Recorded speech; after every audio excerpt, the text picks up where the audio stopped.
Hello student, myself Rita Jain, government GSG PG college Palod में वाणिज्य विभाग में अतिथि व्याख्याता के रूप में मैं कार्यरत हूँ।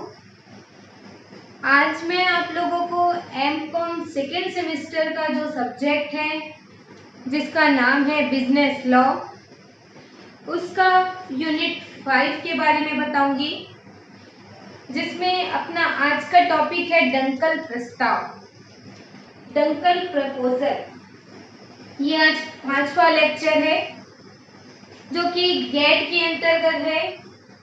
इसके पहले के लेक्चर में मैंने आप लोगों को गेट से रिलेटेड बहुत सारी जानकारियां दी है, जिसके अंतर्गत गेट की पृष्ठभूमि, उसका प्रस्तावना, उसकी स्थापना, किस प्रकार से जो गेट अपने अस्तित्व में आया और गेट के क्या विशेषताएं हैं, क्या कार्य हैं, क्या उद्देश्य हैं और मूलभूत सिद्धांत कौन कौन से हैं।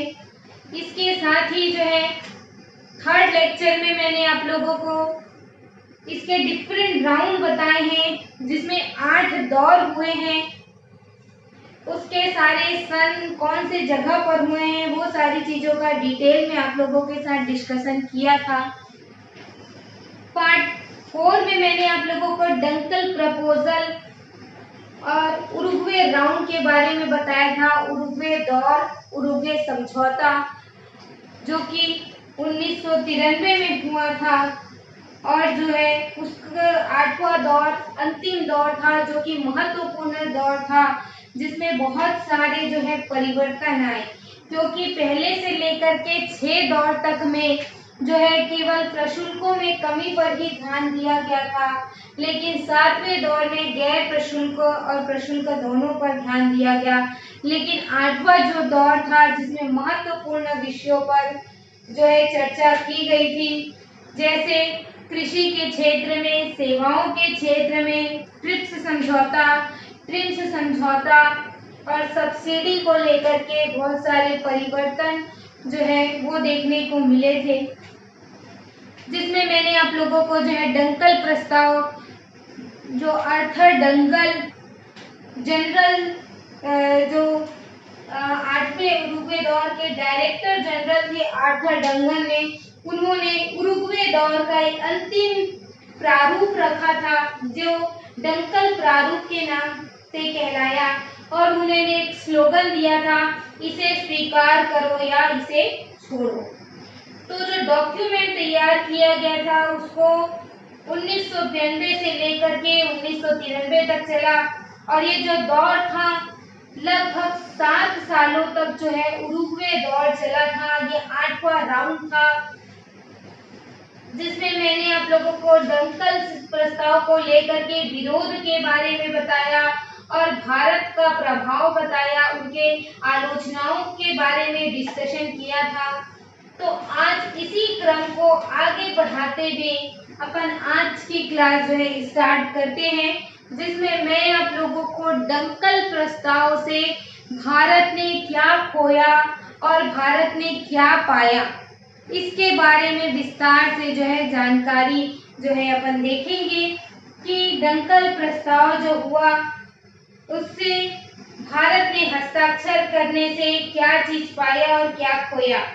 इसका हम जो है तुलनात्मक अध्ययन करेंगे, तुलनात्मक जो है विवेचना देखेंगे कि किस प्रकार से भारत ने पाया है और भारत ने खोया भी है। दोनों चीजों की विस्तार से जानकारी जो है देखेंगे। तो आइए क्लास स्टार्ट करते हैं। देखिए, जैसा कि आप ब्लैक बोर्ड में देख रहे हैं, मैंने 2 कॉलम खींच के रखा है। एक तरफ लिखा है भारत ने क्या पाया और दूसरे तरफ लिखा है भारत ने क्या खोया। तो भारत ने पाया तरफ में सबसे पहला पॉइंट है, भारत के निर्यात में प्रति वर्ष 1.5 से 2 अरब डॉलर की वृद्धि की संभावना है। इसका मतलब ये है डंकल प्रस्ताव के पास होने से जो है भारत का निर्यात व्यापार जो है वो बढ़ने की संभावना है, क्योंकि यहाँ पर जो है संसाधनों का अनुकूलतम उपयोग करना है। तो जो कृषि प्रोडक्ट है उनका जो है भारत क्या कर सकते हैं, निर्यात कर सकता है। क्योंकि प्रतिबंधों में भी क्या की गई है, छूट दी गई है, प्रतिबंधों को भी समाप्त किया गया है, तो निर्यात व्यापार जो है करने में क्या होगी, आसानी होगी। तो भारत के निर्यात में जो है हर साल जो है 1.5 से 2 अरब डॉलर की जो है बढ़ने की संभावना है, ये भारत ने पाया है। फिर इधर देखते हैं भारत ने खोया क्या है। भारत का बौद्धिक संपदा अधिकार संबंधी संशोधन प्रस्ताव अमान्य कर दिया। मतलब भारत ने जो है बौद्धिक संपदा अधिकार में संशोधन करने के संबंध में एक प्रस्ताव रखा था गेट के 8वें दौर में, कि जो बौद्धिक संपदा अधिकार के लिए जो नियम बनाए गए हैं, पेटेंट को लेकर के जो कानून बनाया गया है वो सही नहीं है, उसमें कुछ संशोधन करना चाहिए जिससे कि विकासशील देश है उसको भी कुछ फायदा हो सके, उनको भी कुछ लाभ हो सके। परंतु भारत की बात को जो है गेट के सदस्य देशों ने नहीं माना और जो प्रस्ताव को क्या कर दिया, अमान्य कर दिया, अस्वीकार कर दिया। तो ये जो है भारत ने खोया है कि भारत के प्रस्ताव को स्वीकार नहीं किया गया। फिर आता है सेकंड पॉइंट, भारत ने पाया है उसमें विदेशी बाजार प्राप्त होगा। इसका मतलब ये है कि जो विकसित देश है वहां पर जो है प्रशुल्क हटेगा, तो प्रशुल्क हटने से भारत की जो कृषि वस्तुएं हैं और अन्य जो वस्तुएं हैं उसके प्रतिस्पर्धात्मक विदेशी बाजार जो है उनको प्राप्त होगा। मतलब विदेशी बाजार से वो क्या कर सकते हैं, सामना कर सकते हैं। क्योंकि प्रशुल्क में क्या कर दी गई है, कटौती कर दी गई है, जिससे विदेशी बाजारों में व्यापार करना क्या हो गया है, सरल हो गया है, आसान हो गया है। तो इससे जो है प्रतिस्पर्धात्मक विदेशी बाजार प्राप्त होगा। फिर देखिए भारत ने जो खोया है, बहुराष्ट्रीय कंपनियों की तुलना में भारतीय कंपनी का जो पलड़ा है वो हल्का रहेगा। क्योंकि देखिए विदेशी बाजार के लिए अपन ने जो है दिल खोल दिया है, तो जो विदेशी बाजार है वो भारत पर क्या करेंगे, अपनी अपनी जो है कंपनियां जो है उसको स्थापित करेंगे। तो जो विकसित देश है, क्योंकि भारत विकासशील देश है, तो विकसित देश जो है उनकी कंपनियां ज्यादा अच्छी होगी, ज्यादा उनके पास संसाधन है, तो उसके कंपैरिजन में जो भारतीय कंपनियां हैं, जो घरेलू कंपनियां हैं, वो उनका पलड़ा क्या रहेगा, हल्का रहेगा। क्योंकि बहुराष्ट्रीय कंपनियां जो कि विकसित देशों की कंपनियां हैं, तो जाहिर सी बात है उनकी जो सुविधाएं होगी वो क्या होगी, ज्यादा होगी, उनके पास जो संसाधन है वो अधिक होंगे, जिसमें भारतीय कंपनियों की तुलना में जो है वो अधिक विकसित हो सकेंगे। लेकिन जो भारतीय कंपनियां हैं वो क्या पड़ जाएगी, इसमें ढीली पड़ जाएगी, हल्की पड़ जाएगी, सस्ती पड़ जाएगी। फिर तीसरा पॉइंट देखेंगे, भारत ने जो पाया है कृषि सब्सिडी में कटौती। डंकल प्रस्ताव के अंतर्गत जो है प्रस्ताव रखा गया था जिसमें कृषि सब्सिडी की कटौती नहीं होगी, इसमें बल्कि वृद्धि की संभावना है, जिससे क्या होगा, जो गरीब देश है उनको क्या मिल सकेगी, सब्सिडी मिल सकेगी, और जो अमीर देश है उन गरीब और अमीर के बीच की जो असमानता है वो क्या होगी, दूर होगी। जो भारत के लिए एक जो प्लस पॉइंट हो गया कि कृषि सब्सिडी में कटौती नहीं की गई। और भारत ने जो खोया उसमें है विदेशी कंपनी का प्रभुत्व। भारत में चूंकि विदेशी कंपनियां प्रवेश कर रही है, बहुराष्ट्रीय कंपनियां प्रवेश कर रही है, जिससे कि देश की जो नीतियां हैं वो क्या होगी, प्रभावित होगी, और जो भारत में विदेशी कंपनियों पर निर्भरता क्या हो जाएगी, बढ़ जाएगी, और जो अपनी घरेलू कंपनियां हैं वो क्या हो जाएगी, जो है पीछे हो जाएगी, और विदेशी कंपनियों का जो है उन पर आत्मनिर्भरता क्या हो जाएगी, बढ़ जाएगी, और भारत की स्वयं की आत्मनिर्भरता पर क्या पहुंचेगी, इससे आघात पहुंचेगा। तो इससे जो है विदेशी कंपनियों का वर्चस्व बना रहेगा, विदेशी कंपनियां और क्या होते जाएगी, आगे बढ़ते जाएगी और आगे डेवलप होते जाएगी, और भारतीय कंपनियां, घरेलू कंपनियां क्या हो जाएगी, पीछे हो जाएगी। ये एक बड़ा माइनस पॉइंट जो है भारत के लिए था, भारत ने ये खोया है। फिर देखते हैं नेक्स्ट पॉइंट, चौथा पॉइंट भारत ने पाया है, सार्वजनिक वितरण प्रणाली अप्रभावित रहेगी। गेट में जो प्रस्ताव हुआ, डंकल प्रस्ताव हुआ, उसमें जो है सार्वजनिक वितरण प्रणाली को ध्यान नहीं दिया गया। जो डिस्ट्रीब्यूशन प्रणाली है, गवर्नमेंट डिस्ट्रीब्यूशन प्रणाली, उस पर किसी प्रकार का कोई छेड़छाड़ नहीं किया गया, तो वो जैसी है वैसी ही रहेगी, उसमें किसी प्रकार का परिवर्तन नहीं होगा। ये भारत के लिए प्लस पॉइंट था। अब माइनस पॉइंट देखते हैं, प्रशुल्कों में भारी कटौती।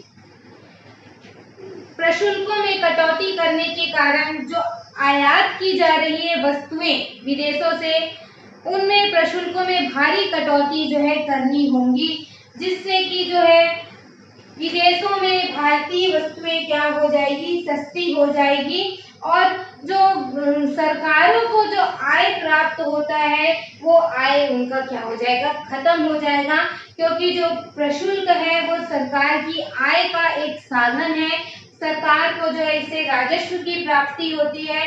अगर प्रशुल्कों में कमी कर दी जाए तो सरकार की आय भी क्या हो जाएगी, कम हो जाएगी, और आयातित वस्तुओं पर जो है प्रशुल्क में कटौती जो है करनी होगी, जो भारत के लिए एक मेजर माइनस पॉइंट था कि प्रशुल्कों में, आयातित वस्तुओं के प्रशुल्कों में क्या करनी है, कटौती करनी है, जिससे कि जो विदेशी व्यापार है उसमें आयात जो है क्या हो जाएगा, बढ़ जाएगा, क्योंकि अगर प्रशुल्क नहीं रहेगा तो कोई भी विदेशी कंपनियां हैं वो आसानी से भारत में क्या कर सकती है, निर्यात कर सकती है, और भारत के लोग जो है आयात कर सकते हैं। आयात करना क्या हो जाएगा, सस्ता हो जाएगा, जिससे कि भुगतान असंतुलन जो है वो और क्या हो जाएगा, बढ़ जाएगा। ये एक मेजर माइनस पॉइंट था भारत के लिए, प्रशुल्कों में कटौती करना आयातित वस्तुओं पर। इसके बाद देखिए नेक्स्ट पॉइंट है, पेटेंट की आवश्यकता नहीं होगी। जो प्राकृतिक रूप से जो पैदा होने वाली चीजें हैं उनके लिए पेटेंट की आवश्यकता नहीं है, ऐसा प्रावधान जो बनाया गया था, ये भारत के लिए प्लस पॉइंट था। फिर देखिए माइनस पॉइंट क्या था, भारत ने जो खोया, सब्सिडी का दबाव। देखिए सब्सिडी में हालांकि कटौती नहीं होगी ऐसा कहा गया था, लेकिन फिर भी जो है विकसित देश है उनके तरफ से दबाव बना था कि कृषि क्षेत्र की जो सब्सिडी है उसमें क्या करनी है, कटौती करनी है, और इसमें कटौती का बार बार जो है प्रयास किया जा रहा था, जिसको लेकर के विकसित देश और विकासशील देशों के बीच में जो है मतभेद निरंतर जारी था कि कृषि क्षेत्र में क्या करना है, कटौती करना है। अगर कटौती कर दी गई तो इससे जो गरीब किसान हैं उन पर जो है बुरा प्रभाव पड़ने की संभावना है। तो इस प्रकार से जो है भारत के लिए ये माइनस पॉइंट था।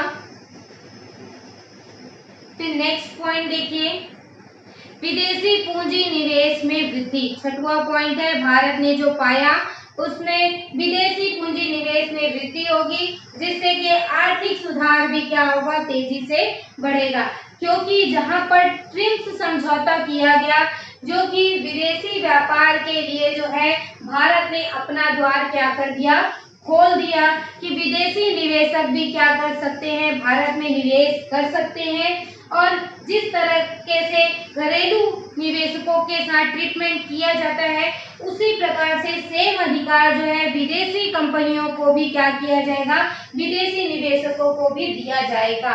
तो भारत ने जो है विदेशी जो है व्यापार को बढ़ावा देने के लिए ट्रिप्स समझौता में जो है अपना हस्ताक्षर किया था, जिसके कारण जो है विदेशी पूंजी का निवेश क्या हो गया, भारत में बढ़ने लगा। विदेशी पूंजी के निवेशों में क्या हुई, भारत में वृद्धि हुई। ये एक प्लस पॉइंट था, जिससे कि आर्थिक सुधार भी आया, क्योंकि विदेशी पूंजी में निवेश बढ़ेगा तो आर्थिक सुधार भी होगा। अब माइनस पॉइंट था जो कि था बीज को लेकर के, क्योंकि जो उन्नत बीज है उसके लिए क्या कर दिया गया था, पेटेंट निर्धारित कर दिया गया था, और पेटेंट कर दिए जाने से जो भारतीय किसान है वो बीज जो है विदेशी फर्मों से ऊंचे मूल्य पर क्या करने लगे, खरीदने लगे। तो जो गरीब किसान है उनके जनजीवन पर, उनके जो जीविका पर क्या पड़ा, बुरा प्रभाव पड़ा, क्योंकि जो अमीर किसान है वो तो जो है ऊंचे मूल्य पर विदेशों से खरीद सकते थे, लेकिन जो भारतीय किसान है वो ऊंचे मूल्य, जो गरीब किसान है वो ऊंचे मूल्य पर जो है बीज खरीदने में इतने सक्षम नहीं थे कि वो विदेशी बाजार से जो है हाईएस्ट रेट पर क्या कर सके, बीज खरीद सके, जिससे कई किसानों ने जो है अपनी जमीन तक को क्या कर दिया, बेच दिया, क्योंकि उनकी इतनी हैसियत नहीं थी कि वो जो है विदेशों से बीज खरीद सके ऊंचे मूल्य पर। तो ये जो है भारत के लिए माइनस पॉइंट था, जिससे गरीब किसानों के जनजीवन पर बुरा प्रभाव पड़ा और अमीरी और गरीबी की जो खाई है और भी क्या होने लगी, बढ़ने लगी, क्योंकि जब बीज का मूल्य ही ऊंचा हो जाएगा तो गरीब जो किसान है वो कहाँ से जो है बीज को खरीद सकेंगे। ये एक माइनस पॉइंट था भारत के लिए। फिर देखिए नेक्स्ट जो पॉइंट है, 7th पॉइंट, सेवा के क्षेत्र में कंपनियों का प्रवेश। मैंने आप लोगों को पहले के लेक्चर में बताया था कि जो डंकल प्रस्ताव हुआ उसमें जो है पहली बार जो है सेवा के क्षेत्र में वार्ता किया गया था, जिसमें सेवा के क्षेत्र जैसे कि बैंकिंग है, बीमा है, दूरसंचार है, कम्युनिकेशन है, पर्यटन है, टेलीकम्युनिकेशन है, इंजीनियरिंग है, ये सारे जो क्षेत्र हैं वो जो है बहुराष्ट्रीय कंपनियां जो है भारत में क्या करेगी, प्रवेश करेगी। तो इन क्षेत्रों से क्या हो जाएगा, प्रतिस्पर्धा बढ़ने से उपभोक्ताओं को क्या होगा, लाभ होगा। तो ये एक प्लस पॉइंट था कि जो भारत देश है वो भी विदेशी जो सेवा का क्षेत्र है उसका क्या उठा सकेगा, लाभ उठा सकेगा। लेकिन माइनस पॉइंट ये था भारत के लिए कि भारत में जो अधिकतर दवाइयां हैं वो विदेशों से मंगवाई जाती हैं, तो जो विदेशी दवाइयां हैं उसका मूल्य भी क्या कर दिया गया, 20% से ज्यादा बढ़ा दिया गया, और भारत जो निर्यात करता था उससे भी जो है ये भारत की जो निर्यात की जाने वाली दवाइयां हैं वो भी क्या हुई, प्रभावित हुई, क्योंकि जब दवाइयों का मूल्य बढ़ गया तो निर्यात भी क्या होने लगा, कम होने लगा, जिससे निर्यात में क्या हो गई, कमी हो गई। तो इससे भी जो है भारत के निर्यात पर बुरा प्रभाव पड़ा, दवाइयों का मूल्य जो है अत्यधिक बढ़ गया, 20% कम से कम मूल्य जो है बढ़ा दिया गया। ये भी एक माइनस पॉइंट था।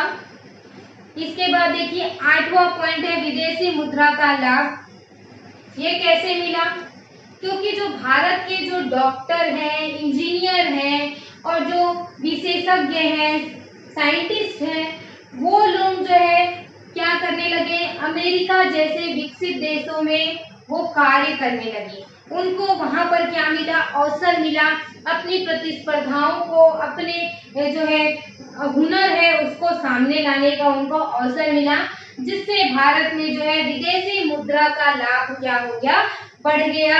विदेशी मुद्रा जो है भारत में अर्जित होने लगी, क्योंकि जो भारतीय लोग हैं वो क्या करने लगे, अपनी प्रतिस्पर्धाओं को, अपनी क्षमताओं को जो है विदेशों में प्रवेश देने लगे, विदेशों में जाने लगे, जिससे भारतीय जो मुद्रा जो है विदेशी मुद्रा भारत में क्या करने लगी, प्रवेश करने लगी।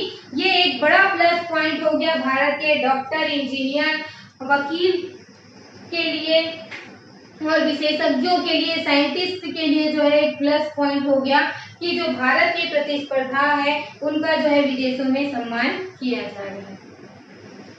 अब देखते हैं खोया क्या भारत ने, तो कपड़ा निर्यात जो है उस पर कोटा प्रणाली निर्धारित कर दी गई। देखिए, चूंकि भारत में जो है कपास की खेती होती है अधिक मात्रा में, तो यहाँ पर जो है कपड़ा जो है सिला सिलाए कपड़ों का निर्माण भी अधिक होता है, सूती वस्त्र के उद्योग है, जिसके कारण जो है भारत आसानी से क्या कर सकता है, विदेशों में निर्यात कर सकता है। लेकिन जो है 10 सालों तक क्या कर दिया गया, कोटा प्रणाली जो है निर्धारित कर दी गई। फिर उसके बाद जो है भारत अपने वस्त्रों का निर्यात जो है स्वतंत्र रूप से करने लगा। लेकिन 10 सालों में भारत को जो है बहुत नुकसान उठाना पड़ा, क्योंकि कोटा प्रणाली निर्धारित करने से कोटा क्या हो गया, निश्चित हो गया, और केवल उतनी ही मात्रा क्या करनी पड़ी, निर्यात करनी पड़ी। तो अगर भारत चाहे तो ज्यादा मात्रा में भी निर्यात कर सकता था, लेकिन कोटा प्रणाली निर्धारित करने से जो है भारत को क्या हुआ, नुकसान हुआ, और निर्यात में क्या आई, कमी आई। क्योंकि अगर 10 साल तक अगर माल का निर्यात कम मात्रा में किया जाएगा, तो इन 10 वर्षों से निर्यात में क्या हो जाएगी, कमी हो जाएगी। क्योंकि भारत जो है कृषि प्रधान देश है, और यहाँ पर कपास की खेती भी अधिक मात्रा में होती है, जिससे कि आसानी से जो है वो क्या कर सकता है, सूती वस्त्रों का निर्यात कर सकता था।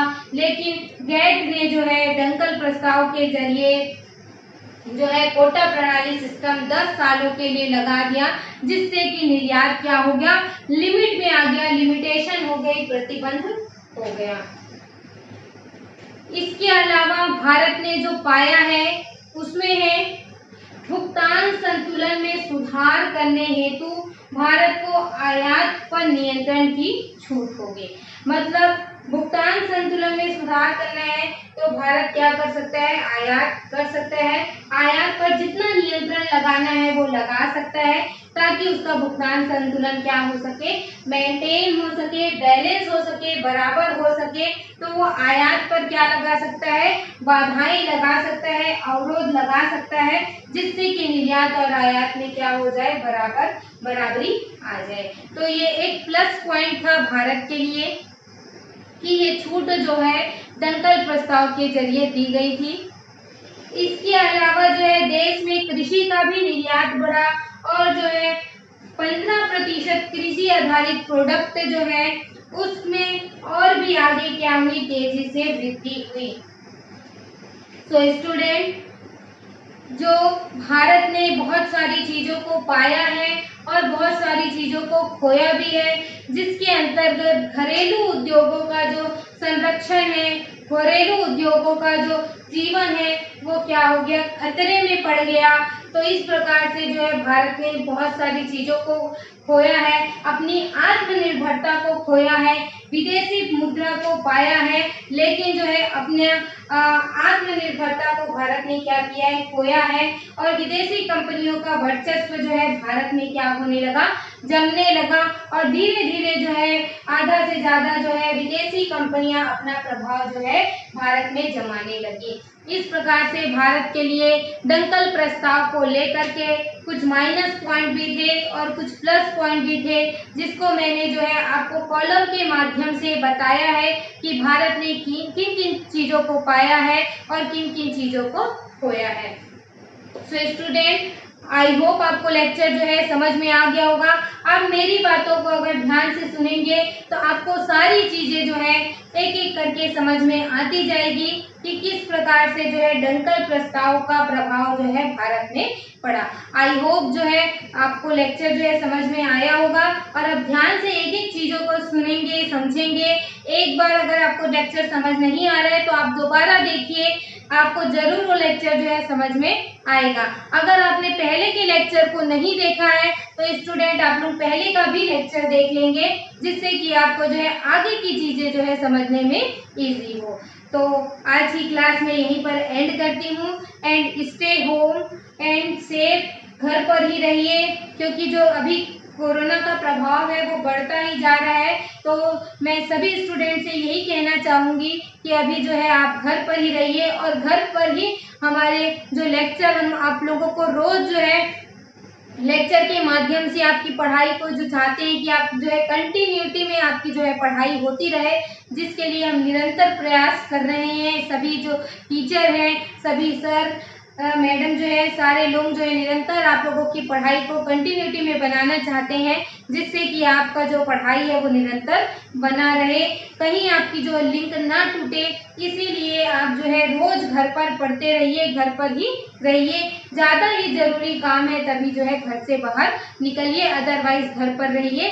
तो मैं इतना ही कहकर जो है आज का लेक्चर समाप्त करती हूँ, और कोई दिक्कत जाता है तो ज़रूर कमेंट करेंगे। And thank you so much student.